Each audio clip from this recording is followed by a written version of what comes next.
Hello folks, this is Miss Red and this is In the Way. It's a place where we talk about real life issues and we examine the Bible to see just how sufficient it is for those issues. Can I just say that I love the way the Lord works in my life? I was on a phone call a little while ago. I'm trying to get a Christmas order redistributed because they sent me the wrong thing and I'm trying to get the right thing and send it back. Anyway, the guy on the phone is actually Irish. And we got to talking, and when I don't know how archaeology came up, but he started asking me questions about God and the historicity of Jesus and the truth of Scripture and reconciling my beliefs with biblical archaeology, which is what I do in the summer.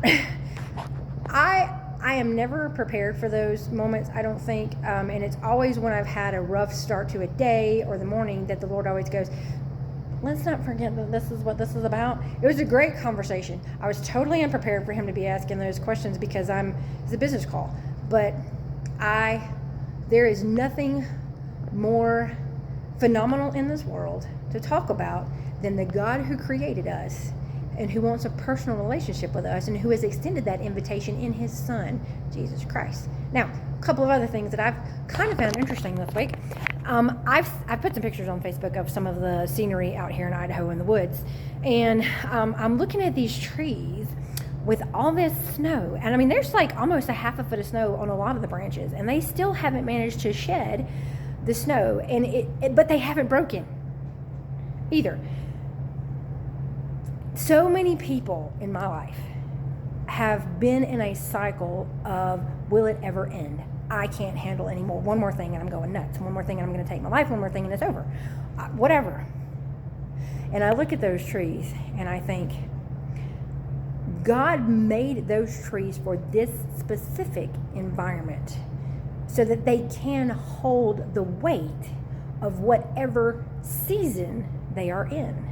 And these trees are specifically evergreen, some sort, I'm not sure, but they are very specifically designed to handle the weight of snow without breaking, because if they break, eventually you lose all the limbs, you have a limbless dead tree.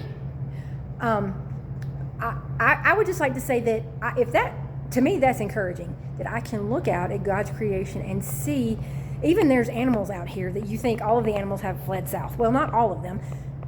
They have been designed to handle a specific environment that is going to include specific seasons and the weights of those seasons and the changes that come with those seasons. So for those of you who think, I can't take anything, one more thing and I'm done. You can. There's no Bible verse that says God won't put on you more than you can bear. Yes, he will. Because it will drive us to seek him and his sufficient and his strength. Even Ephesians 6, when it starts reading, when it starts talking about putting on the armor of God, and it is by his might and in his strength we put on the armor. I mean, we don't live in this world on our own. Nothing. I don't get to tell myself I have another day. I don't get to tell myself that I have the mental or physical fortitude to endure what is coming my way.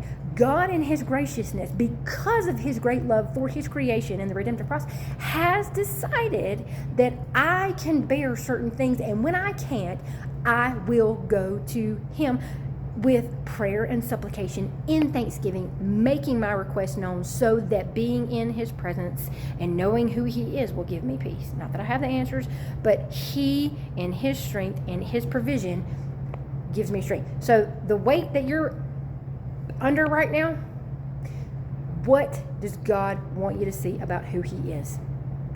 What does God want to teach you about what he can do? Not you, not me. What does he want to do? How does he want to bring himself glory? How does he want to magnify the person of himself? Also, side note, I was driving home last night from Twin Falls. That's just over 2 hour drive to Stanley, where I live, and it was 9 o'clock. I was the only one on the road. And, I can ride my high beams. It's great. The one thing that I appreciate about driving up a snowy mountain pass at night with lights is that I don't get to see the scary drop-offs. Now, the benefit of illumination, of light, and Jesus being light, I can see things that are directly within a specific area. The other benefit is I cannot see the things that would distract me to fear. I cannot see the things that would distract me to stray from the current path I'm on, because I want to be in the light. I want to go where I can see because I know it is safe. I want to go where I can see because I know that it is a path that is free of obstacle. When I see the other stuff, if my lights were to show me everything else, I promise you, I would probably be over an edge by now. But I thank God that at night, that the darkness hides those things I don't need to see, which is why as believers, we should run from darkness, because those are the things that we don't need to get entangled in, and that will carry us away from the lighted path that is being set before us. So those are just things that I just love that the Lord does, because I'm stupid. I am a dysfunctional human. Why he thought to make me, some days I go, Lord, what were you thinking? He's like, well, we need a little humor in life. But I am the most dysfunctional person, and I'm stupid. And my concept of scripture is like, I don't know nothing.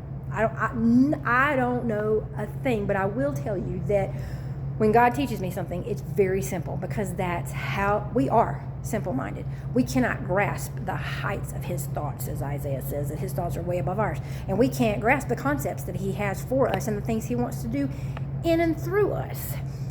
So when he teaches me things, it's the little things and the things that I see on a daily basis that he uses to teach me. And I just wanted to share those with you, because I'm like, I really am an idiot. Is there anybody else out there like that? But I do hope that you're encouraged. And yeah, it just, compared to yesterday, today started off pretty well. So just saying, I want to give God a little bit of props this morning.